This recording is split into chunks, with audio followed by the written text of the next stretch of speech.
Okay, so today I'm here to talk about sleep and why it's very, very important. So, if you think sleep is just about lying down on the bed and waking up 8 hours later, that's not the case at all. Sleep involves a lot more a lot more biological processes than that. It's a lot more complex than that, and it's actually a very, very interesting process which I will give you an overview of today. Okay, so I have made some notes which I'll go through with you. Okay, let's start. So, what does sleep do? I think we all know it really helps us with the mental well-being. And okay, so if you don't sleep, you would know that you feel very cranky and you're not able to, maybe have a control of your emotions. That is why we need sleep. There are a lot more reasons it's needed for emotional and mental and physical stability. So before I actually talk about how sleep happens, first I'll tell you one thing. Sleep can actually be divided into REM, rapid eye movement, and non-REM, so NREM, so non-rapid eye movement sleep. So before we actually dive into what happens in your non-REM and REM sleep cycles, I want to go through some parts of the brain so that I can actually explain to you how do things happen.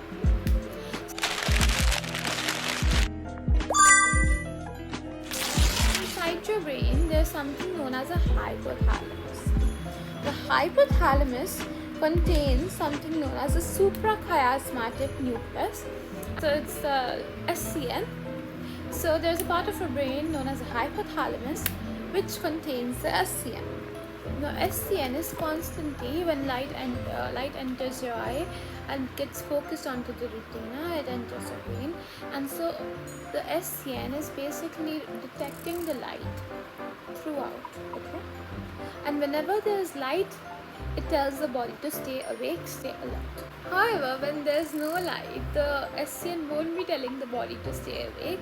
The SCN would actually, what it would do is, it would send a signal to the pineal gland, and it would tell the pineal gland to produce a hormone known as melatonin. The melatonin is actually a hormone which promotes sleepiness and signals our body like it's a time to rest, kids, it's time to sleep.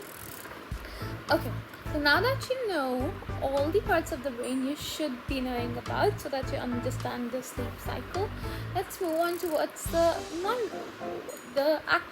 what happens in our sleep.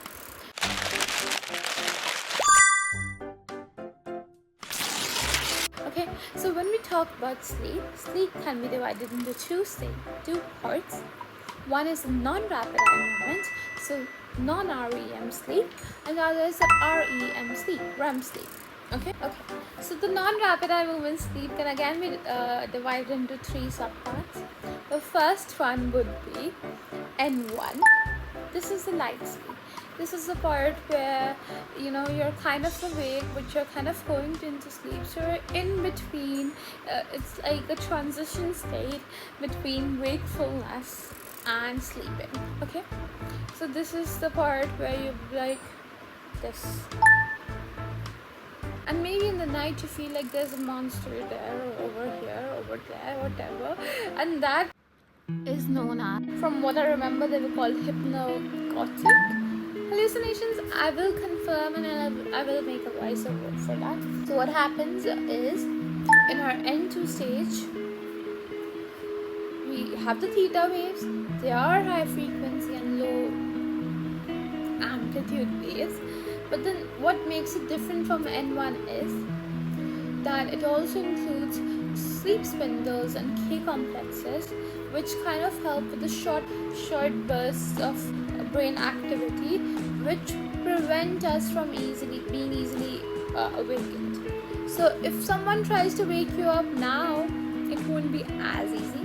It won't be very, very, very challenging, but it won't be easy. Okay. One more thing that which happens inside our body is memory consolidation during stage 2. And now, I told you it's the N3 stage. It helps us, with the deep sleep, and then the brain waves are slowing down and then we have delta waves instead of theta waves now. And one more thing which is happening is growth hormones are being released to help prepare your tissues and muscles, to help recover. Your body releases some of the growth hormones in stage 3 of the non-REM sleep.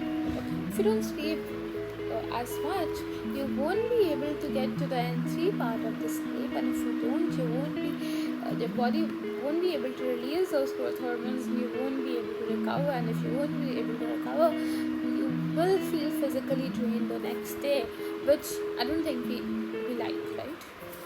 Now comes the dreams, the REM stage, so rapid eye movement stage. So here our eyes are actually moving very, very, very, very rapidly. So most of our dreams actually occur in the rapid eye movement, or the REM stage, REM part of our sleep.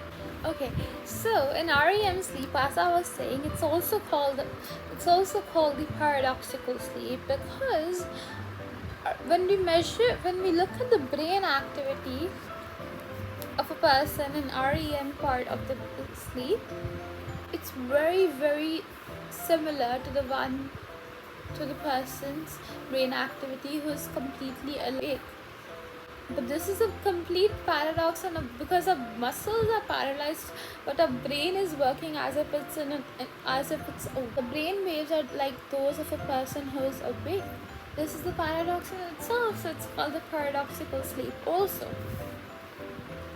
Now I told you REM sleep is a part of the sleep cycle where majority of the dreams are occurring, and this is also in this part of the cycle, in this part of the sleep cycle, the REM, our body is actually consolidating all its memories, and it's also regulating emotions. So if I ask you a question, there was a person who, due to a lack of sleep, couldn't enter the REM cycle, and the other person could because he got the perfect amount of sleep needed, and they both were taught a biological concept the night before. Okay, so who would remember it better? It would actually be the person who got to the stage of REM, who got more sleep, because REM cycle helps us with memory consolidation, right?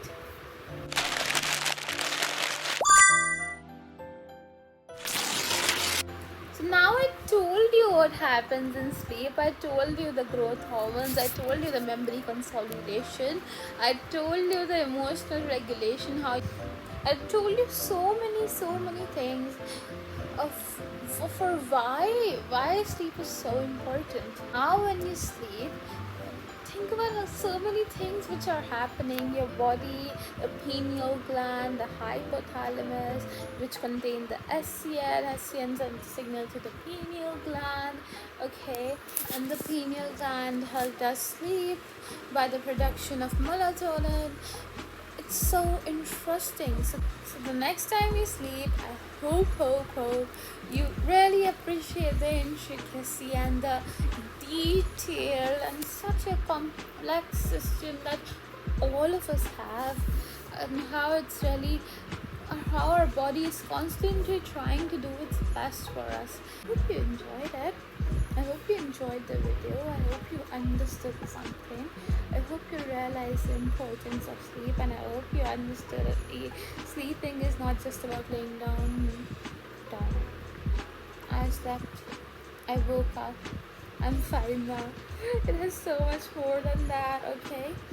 I hope now you can see the biology inside of you and inside of others around you. Bye!